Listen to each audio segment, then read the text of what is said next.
Assalamualaikum warahmatullahi wabarakatuh. Balik barengan sama gue Taufik Nobo. Hari ini gue pengen ngomongin tentang Mac Mini dengan Apple M1 chip yang disiapin sama NYC Store untuk gue bikin video hari ini. By the way, kesimpulan video ini bakal gue kasih tahu sekarang bahwa Mac Mini adalah satu buah komputer yang lumayan banget untuk penggunaan gue sehari-hari. Tapi untuk lo, mungkin bisa jadi salah satu komputer yang sangat powerful yang bisa lo miliki saat ini.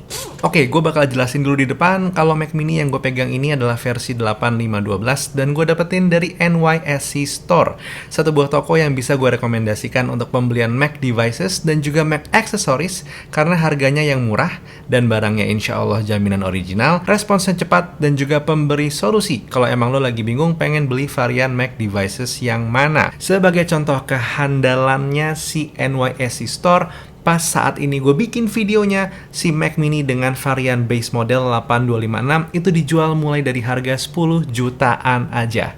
Dan ini baru pertama kalinya gue lihat Apple M1 chip mulai dari harga 10 juta. So, silakan lihat link pembelian dari Mac Mini ini di kolom deskripsi yang langsung menuju ke NYSC Store. Oke, sekarang kita akan langsung obrolin si Mac Mini-nya. Mac Mini ini emang bikin gue penasaran karena menjadi Mac device pertama gue yang tidak memiliki layar, keyboard, dan juga trackpad. Jadi ya, selama ini emang gue lebih mengandalkan sesuatu yang berbentuk MacBook. Mau MacBook White, MacBook Pro, atau mungkin MacBook lainnya lah. Baru keluarnya Apple M1 chip membuat gue melirik lebih jauh si Mac Mini yang akan kita omongin hari ini. Rasa unboxing device ini sebenarnya cukup apa adanya. Begitu lo buka, langsung ada Mac Mini-nya. Di dalamnya ada kabel power, quick start guide, dan tidak ketinggalan ada stiker Apple. Mac Mini ini sendiri di bagian belakangnya ada tombol power, power outlet, gigabit Ethernet port, 2 Thunderbolt 4 port, HDMI, dan juga 2 USB Type A, plus nggak ketinggalan ada audio jack 3,5. Tapi walaupun proses unboxingnya simple dan juga humble, begitu lo nyalain, seperti yang tadi gue bilang, lo akan merasa satu buah sensasi bahwa ini adalah satu buah Mac yang memang cukup powerful dengan harga mulai dari 10 jutaan. Mac Mini ini sebetulnya tidak terlalu mini dibandingkan dengan MacBook Pro 16 inch yang gue gunakan. Lo bisa ngeliat dimensi fisiknya ya cukup besar. Tapi kalau dibandingkan dengan komputer PC yang punya performa tinggi, tentu dimensi Mac Mini ini jauh lebih kecil dan juga lebih ringan. Secara spesifikasi sendiri, Mac Mini ini masih sama dengan Apple M1 chip device lainnya. Dia menggunakan 8-core CPU dengan 4 performance core dan juga 4 efisiensi core. GPU-nya 8 core, Neural Engine-nya 16 core. Punya pilihan RAM 8 atau 16 GB, storage up to 2 TB, support 6K display, sudah punya Wi-Fi 6 dan Bluetooth-nya 5.0. Untuk performanya sendiri, kalau diukur pakai benchmark software seperti Geekbench 5, single core-nya punya nilai 1307, multi-core-nya nilainya 5895. Sementara kalau kita ukur pakai Cinebench R23, hasil single core-nya adalah 1523 dan multi-core-nya 7644. Data benchmark tadi, kalau dibandingin dengan data benchmarknya MacBook Pro 16 inch, tentu yang MacBook Pro 16 inch versi Intel i7 kalah dengan si Apple M1 chip.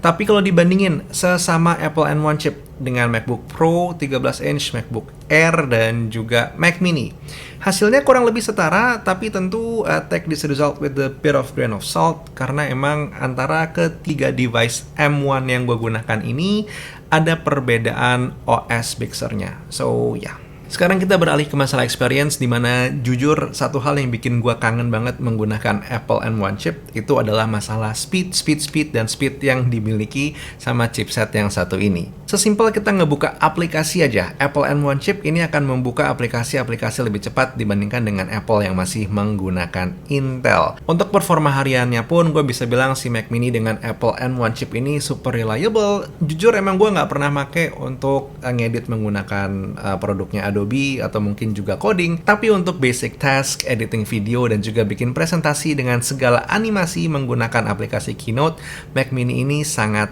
handal. Oke, drawback dari device yang gue pakai saat ini, yang paling pertama bakal gue omongin itu adalah masalah RAM. Untuk editing video 4K menggunakan aplikasi Final Cut Pro dan juga file yang gue rekam dari Sony A7C, pas gue main lebih dari satu stream, ada kalanya audionya drop. dan perlu beberapa menit untuk audionya nongol lagi. Bahkan untuk beberapa case harus gue tutup dan gue buka lagi aplikasi Final Cut Pro-nya supaya audionya bisa didengar. Tapi memang in general, jangankan hanya untuk sesimpel ngedit video 4K, buat lo yang pengen menggunakan si Mac Mini ini dengan jangka waktu lebih dari 3 tahun atau minimal 3 tahun, sebenarnya pembelian RAM yang 16GB sangat disarankan. Dan kebetulan si NYSC Store yang gue rekomendasikan di video ini, mereka bisa kok mengcustom Mac Mini, MacBook Pro, dan juga MacBook Air kalau memang lo butuhkan. Berbalik dengan urusan RAM, untuk urusan storage, karena Mac Mini ini penggunaannya tentu tidak portable, hanya 256GB pun sebenarnya tidak masalah, karena kita masih bisa membeli external storage dan juga external SSD untuk penggunaan penyimpanan data. Anyway, ada satu drawback lagi yang bisa gue rasakan di saat menggunakan si Mac Mini, itu adalah urusan port. Walaupun sebenarnya jumlah port dari Mac Mini ini paling banyak dibandingkan device Apple M1 chip lainnya, tapi letaknya memang di belakang, dan ini jadi mempersulit kita untuk mencabut dan memasang peripherals yang kita butuhkan. Walaupun emang sebenarnya pemecahan untuk masalah ini cukup simpel, kita tinggal beli satu hub aja yang bisa membantu kita dalam nyolok-nyolok peripherals, dengan catatan, beli hub jangan asal murah, tapi beli yang memang speednya juga akan membantu kinerja harian lo menggunakan si Mac Mini. Satu hal yang jadi sangat penting harus gue tegaskan di sini, walaupun si Mac Mini ini harganya emang paling terjangkau dibandingkan dengan MacBook lainnya, tapi dia datang dengan konsekuensi kita harus membeli peripherals minimal keyboard, monitor, dan juga mouse. Kalau untuk audio opsional, gue saat ini masih menggunakan earphone biasa aja. Pada akhirnya, kalau ditanya apakah gue bisa merekomendasikan pembelian Mac Mini, jawabannya adalah iya, anytime, any day. Dengan catatan, yang pertama, lo tidak memerlukan mobilitas tinggi, karena ini kan jatuhnya desktop ya. Dan yang kedua, lo siap untuk membeli peripherals tambahan, ya seperti monitor, keyboard, dan juga mouse. Dan yang menyenangkan adalah, di bagian peripherals ini, tentu budgetnya unlimited tergantung kemampuan lo. Mau beli yang murah-murah aja bisa, mau beli yang mid bisa, mau beli yang mahal sekalian pun juga sebenarnya tidak masalah. Kalau untuk masalah urusan RAM sendiri, gue sangat menyarankan lo membeli yang RAM 16GB, karena untuk masalah editing video aman dan juga untuk masalah keawetan barang gitu ya. Kita ngomong beberapa aplikasi semakin lama semakin haus RAM. Jadi paling nggak untuk 3-5 tahun ke depan lo lebih aman dengan RAM 16GB. Tapi kalaupun lo kepikiran, nggak Fik, gue buat sekarang maunya beli yang base model 8256, sebenarnya pun tidak masalah, karena ya performanya untuk komputasi sehari-hari yang modelannya hanya office atau mungkin juga browsing, baca-baca email dan segala macamnya, it's more than enough. Dengan harga 10 jutaan, I cannot recommend this device more. Terutama buat lo yang baru pengen pertama kali masuk ke dalam ekosistemnya Apple. 10 jutaan, kapan lagi? Anyway, that was the video for today.